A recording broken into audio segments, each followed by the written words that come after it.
Hey guys, what's going on? It's your boy, the Mad Carver. Yes, two videos here today. And you know what? I've been thinking about doing this, a sort of updated guide, if you will, to how to sell some of your stuff. Recently, obviously, I've been selling quite a bit of stuff. So I thought I would just do like an updated version of this, give you guys some tips and tricks, some guidelines for people that need to sell their stuff or want to sell their stuff, but just aren't too sure what is the best way about going and doing it. Of course, the thing I'm just going to go over three different types of ways to sell things, give you some pros and cons of each one, and then some guidelines in order to how to do it. First up is an obvious one is CEX and pawn shops. Some people prefer the old-fashioned way of selling things, taking it into a shop and getting instant cash. Now personally, I haven't sold in a pawn shop, so I can't really give you too much tips and tricks on pawn shops. But what I will say with pawn shops is pawn shop will actually look at eBay prices and then other shop prices like CEX and stuff like that, and try to actually offer you a bit lower than what they're selling. Some pawn shops might offer you more, some might offer you less. But the problem is with pawn shops, there's no way of being able to check on your own to know how much they're going to give you. So obviously with pawn shops, I'd recommend if you're doing something through a pawn shop, your best bet is probably to maybe do a little bit of research, because sometimes pawn shops might ask you when you go in there, how much would you offer, how much you after. So try and go in there with a little bit of knowledge. But then we go on to CEX. Now, of course, CEX is probably the most hassle-free way of selling your stuff. Of course, I'm just talking mostly about media stuff here, but with CEX is an easy way of selling your stuff, because obviously you get two options. You get voucher and you get cash. Now, most people are quite happy with just getting cash, and most people want cash, especially over this holiday season. And that's fine, but obviously there are some downfalls of doing cash. Is you will get less for cash than you will trading voucher. Me personally, when I sell stuff, I'll only sell for cash if I don't, if I feel like it's a decent price and I need the cash now and then. The only problem is obviously CEX are quite good. If you're selling games, movies, and some accessories like controllers, other accessories and stuff like that, it is quite hassle-free. They will just look at it, check for any embellishments, any problems, and if it looks decent enough, they will sell it. And even with cases, they don't seem to care about cases. So, when I say cases, if the case is a bit crap, they'll still take it. So that is a decent thing you want to do with CEX. But one thing I have noticed is voucher, you will get, with voucher, you might get 10% more, 20% more, sometimes even up to 50% more than what you'll get cash. Now, of course, with voucher, the only problem is you can only use voucher in the stores or online. And for some people, they don't want the voucher because they want the cash. But one thing I actually have noticed is people actually are selling CEX vouchers online for cash. So let's say you've got a voucher of £120. You could probably sell it on Facebook or something like that for £100. Don't ask for the exact amount for the voucher price. Give them, take maybe £10-20 off the voucher price and sell it for cash, because some people do like having the vouchers. You're thinking, if I can pay £100 to get a £120 voucher, they get a bit more money, you get a little bit more money than what you would have got cash. So that is one thing that I've noticed some people doing. And it's something that I should actually start doing myself, and I might start doing that myself in the future as well.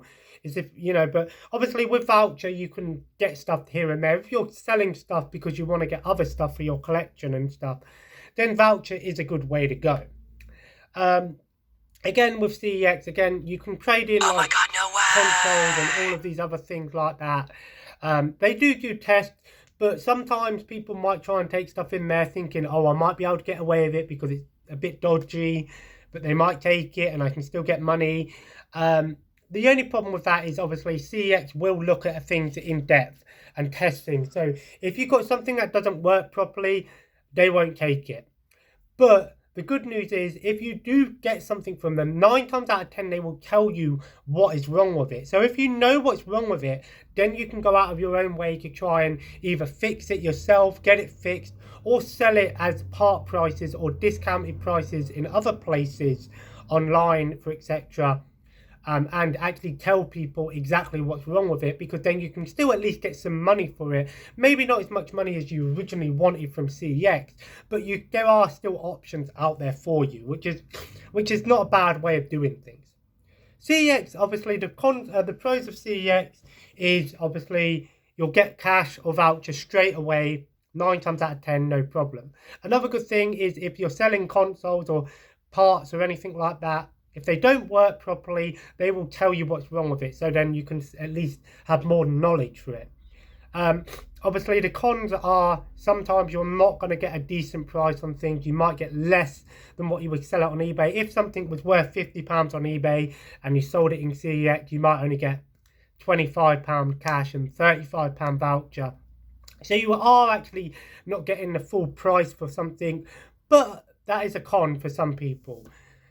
Again, pawn shops, if you want to try pawn shops, then go ahead. I just don't have enough knowledge about pawn shops, but if you know about pawn shops and they work similar to CEX, then maybe, I know pawn shops don't do voucher, but that is something that is an option there. The next one is online marketplaces like Facebook Marketplace. Facebook Marketplace, and I've already talked about this in my one of my previous videos, but Facebook Marketplace is a great way to sell some stuff, and other online marketplaces are a great way to sell things, because the benefits of doing this is you can get either cash, people can come and collect it, so it saves you having to take it somewhere else, saves you on postage. You can get cash. Some people might want to do PayPal. Some people can still pay online if you want to do that. However, do not do bank transfer. There is a lot of scamming going around. So, that is one thing about Facebook, is it is a touch and go thing. The pros of it is you might get potential buyers in your area. And there's plenty of marketplaces on Facebook and plenty of groups you can join. So there's more ways to reach out to people and possibly get more sellers than, say, your traditional online selling marketplace like eBay and Amazon. And I'll get to that next. That is a pro. There's more chance of selling it on Facebook and stuff, because there's more groups and things.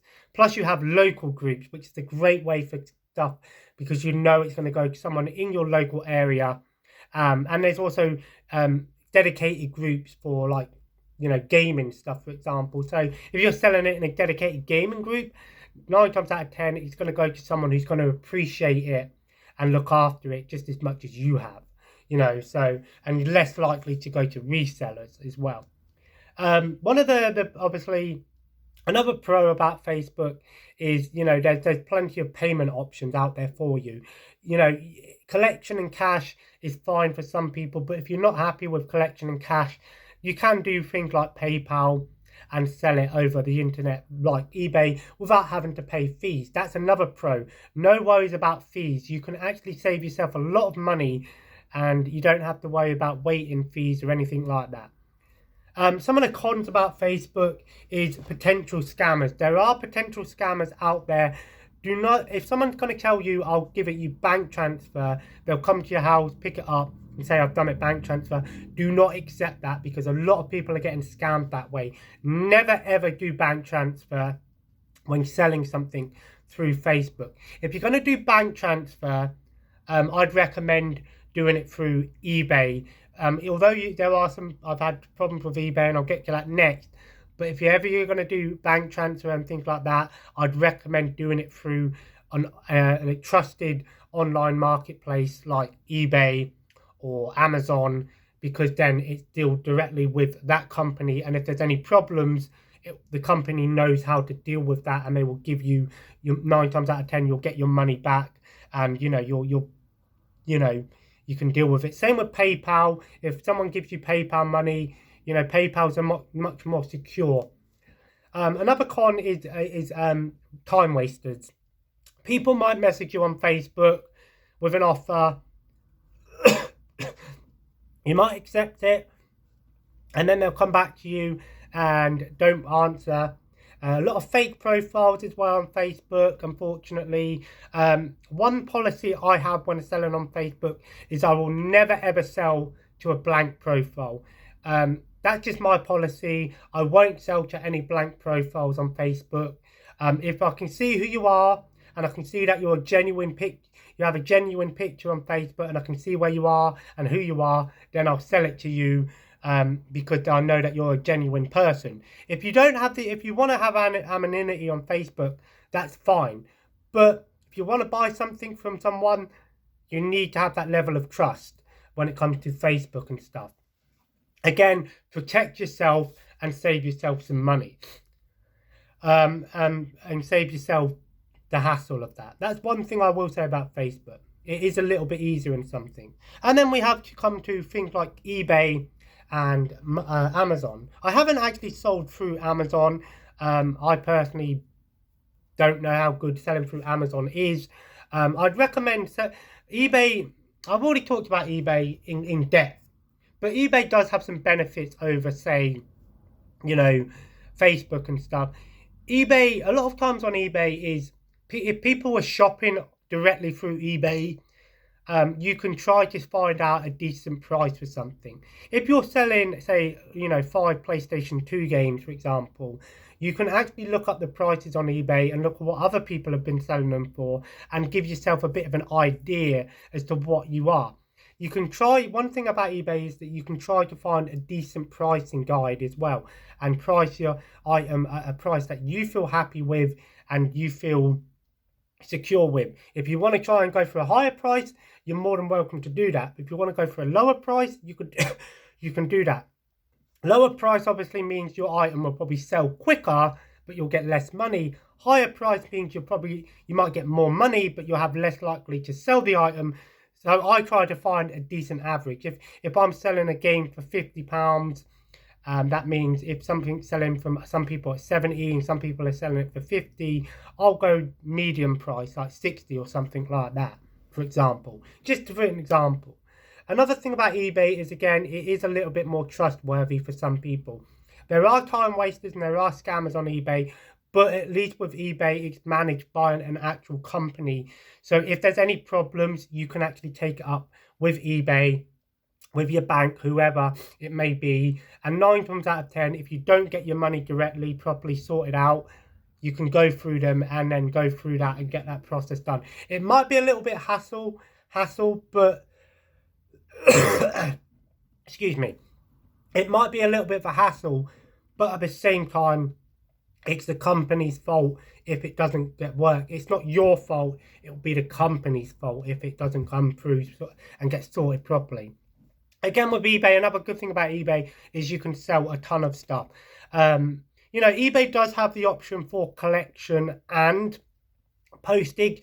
I personally wouldn't give out my address via eBay. I even don't give my address when I do Facebook collection. I just give people the postcode and tell them to meet me by the road. I don't actually give them the house address. Of course, with eBay, the good thing about eBay is I've also mentioned the global shipping program.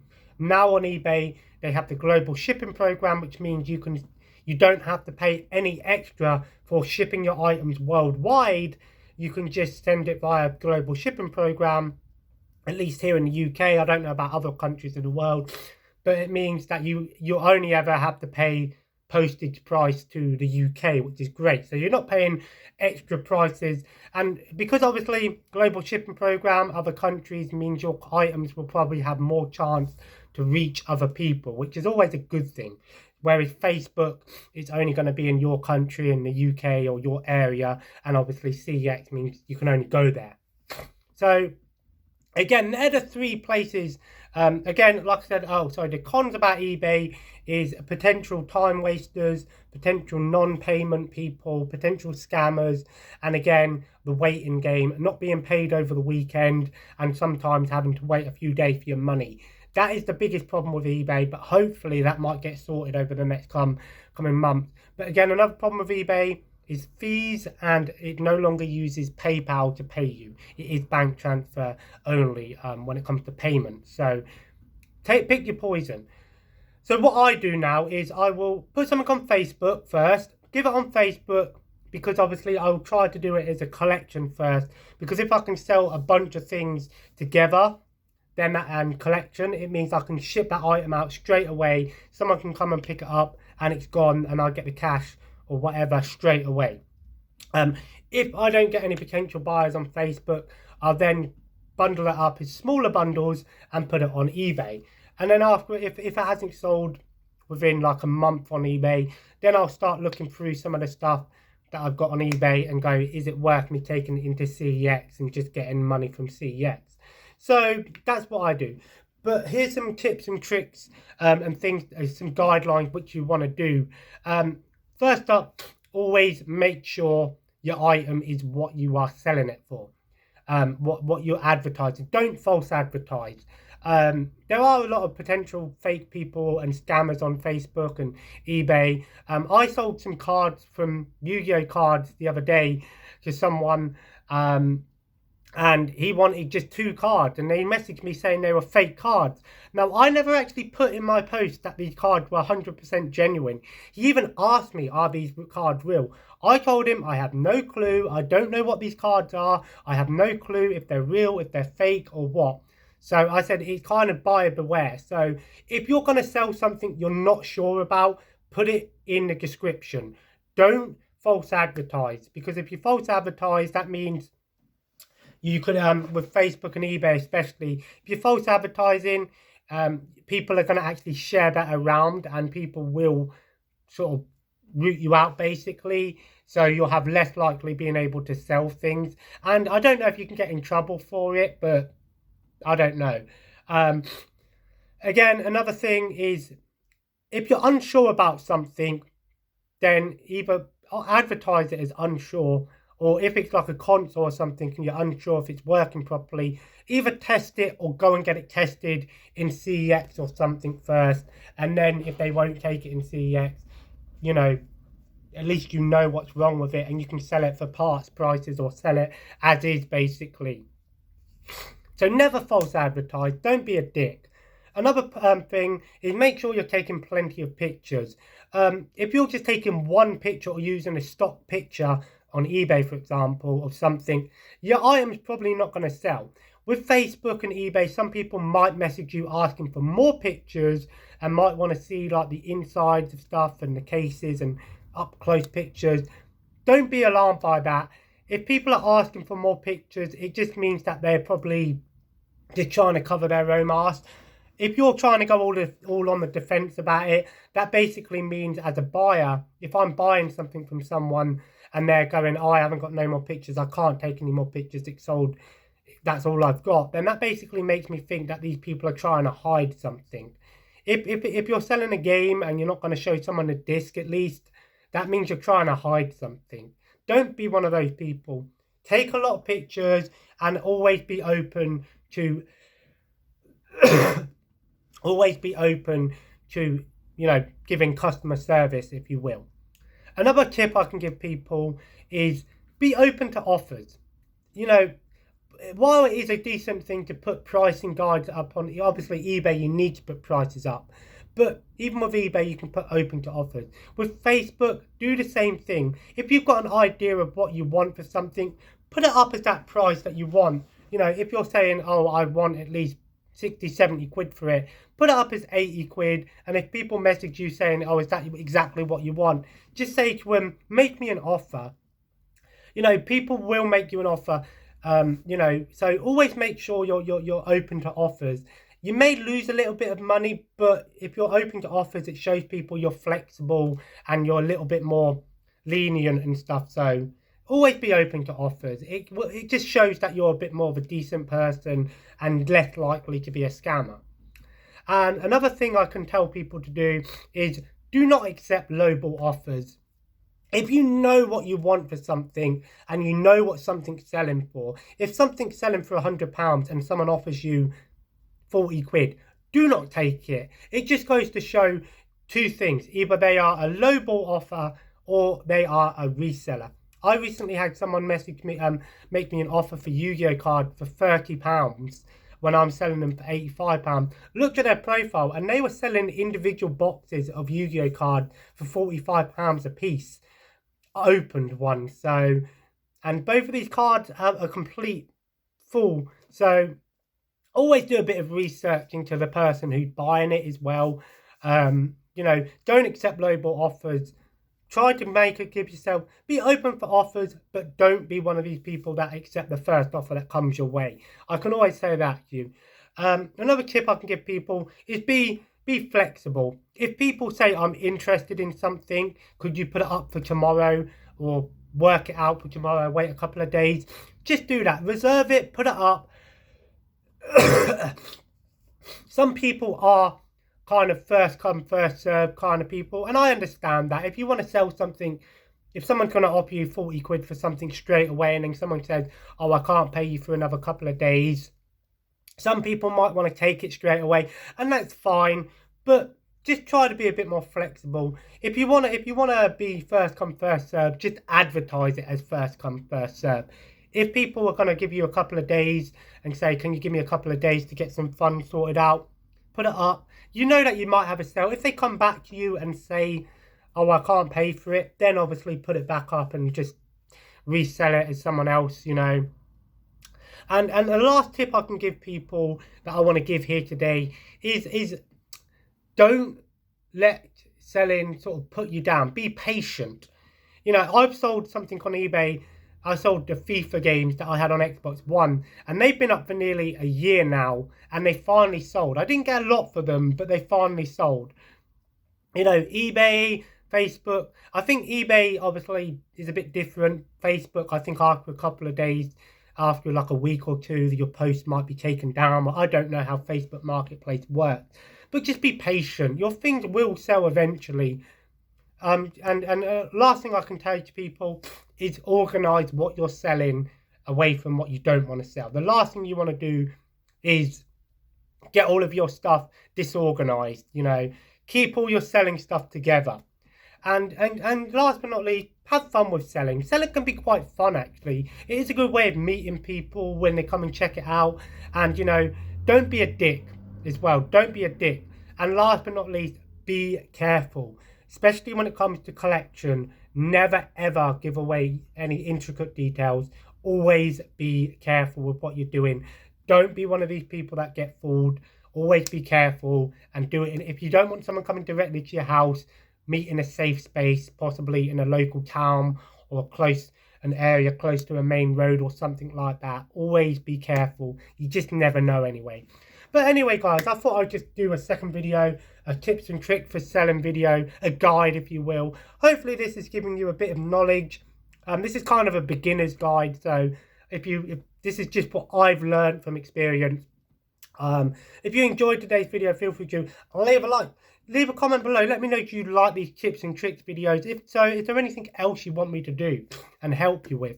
And as always, guys, subscribe if you haven't already and join the family. Follow me on Twitter, Instagram, and Twitch at the Mad Kyger. eBay store is in the link on my channel. And as always, have a nice day, and I'll see you in the next video. Take care, and bye-bye.